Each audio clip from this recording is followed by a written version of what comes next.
اعوذ باللہ من الشیطان الرجیم، بسم اللہ الرحمن الرحیم۔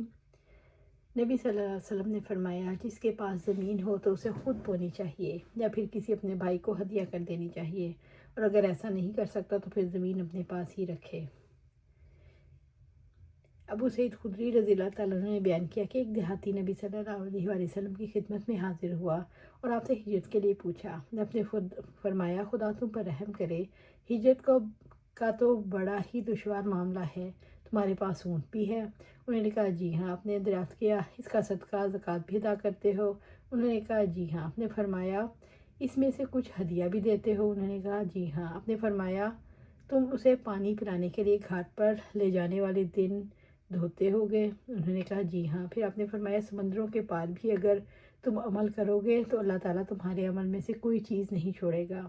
ایک دیہاتی نے دیگر مہاجرین کی طرح اپنا ملک چھوڑ کر مدینہ میں رہنا چاہا، تو آپ صلی اللہ علیہ وسلم جانتے تھے اس سے ہجرت نہ نبھ سکے گی، اس لیے آپ نے فرمایا، اپنے ملک میں رہ کر نیک کام کرتا رہ، یہی کافی ہے۔ یہ واقعہ فتح مکہ کے بعد کا ہے، جبکہ ہجرت فرض نہیں رہی تھی۔ نبی صلی اللہ علیہ وسلم ایک مرتبہ ایسے کھیت کی طرف تشریف لے گئے جس کی کھیتی لہلہا رہی تھی۔ آپ نے دریافت فرمایا، کس کا ہے؟ صحابہ نے بتایا، فلاں نے اسے کرائے پر لیا ہے۔ آپ صلی اللہ علیہ وسلم نے فرمایا، اگر وہ ہدیۃً دے دیتا تو اس سے بہتر تھا، اس پر ایک مقررہ اجرت وصول کرتا۔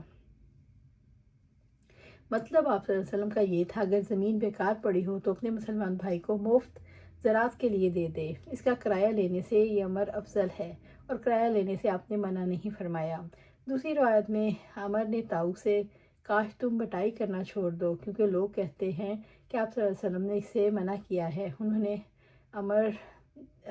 نے کہا، عمر، میں تو لوگوں کو فائدہ پہنچاتا ہوں، اور صحابہ میں جو سب سے زیادہ علم رکھتے تھے ابن عباس رضی اللہ عنہ، انہوں نے مجھ سے بیان کیا آخر تک۔ یہ نہ بھولنا چاہیے کہ عہد نبوی نہ صرف عرب بلکہ ساری دنیا میں انسانی تمدن، معاشرتی ترقی کا ابتدائی دور تھا۔ اس دور میں غیر آباد زمینوں کو آباد کرنے کی سخت ضرورت تھی۔ انہی مقاصد کے پیش نظر آپ صلی اللہ علیہ وسلم نے زمین کو آباد کرنے کے سلسلے میں ہر ممکن آسانی اور سہولت کو مد نظر رکھا اور اس کو زیادہ عوامی بنانے کی رغبت دلائی، مگر بعد کے زمانوں میں جاگیرداری نظام نے زمیندار اور کاشتکار دو طبقے پیدا کر دیے، جن کے نتائج سنگین سزائیں آج تک کے دونوں گروہ باہمی کشمکش کی شکل میں بھگت رہے ہیں۔ کاش اسلامی نظام دنیا میں برپا ہو، جس کی برکت سے نوع انسانی کو ان مصائب سے نجات مل سکے، آمین۔ عام دستور کے مطابق کسی نے کسی شخص سے کہا کہ یہ لڑکی میں نے تمہاری خدمت کے لیے دے دی تو جائز ہے۔ بعض لوگوں نے کہا لڑکی عاریتن ہوگی، اور اگر یہ کہا کہ میں نے تمہیں ایک کپڑا پہننے کے لیے دیا تو کپڑا ہبہ سمجھا جائے گا۔ امام بخاری کا حنفیہ پر رد کرنا کہ لونڈی میں تو وہ کلام خاص عاریتن پر محمول ہوگا اور کپڑے میں ہبہ، یہ ترجیح بلا مرجع اور تخصیص بلا مخصص ہے۔ بعضوں نے کہا یہ الگ کلام ہے، بعض الناس کا مقولہ نہیں۔ ابو ہریرہ رضی اللہ عنہ نے آپ صلی اللہ علیہ وسلم نے فرمایا کہ ابراہیم علیہ السلام نے سارہ کے ساتھ ہجرت کی تو انہوں نے بادشاہ نے ہاجر کو یعنی ہاجرہ کو عطیہ میں دے دیا، پھر وہ واپس ہوئیں اور ابراہیم نے کہا، دیکھا آپ نے اللہ تعالیٰ نے ایک کافر کو کس طرح ذلیل کیا اور ایک لڑکی خدمت کے لیے بھی دے دی۔ ابن سیرین نے کہا، ان سے ابو ہریرہ رضی اللہ عنہ نے اور ان سے نبی کریم صلی اللہ علیہ وسلم نے بادشاہ نے ہاجرہ کو ان کی خدمت کے لیے دے دیا تھا۔ جب کوئی کسی شخص کو گھوڑا سواری کے لیے ہدیہ کرے تو عمری اور صدقہ کی طرح ہوتا ہے، اسے واپس نہیں لیا جا سکتا، لیکن بعض لوگوں نے کہا وہ واپس لیا جا سکتا ہے۔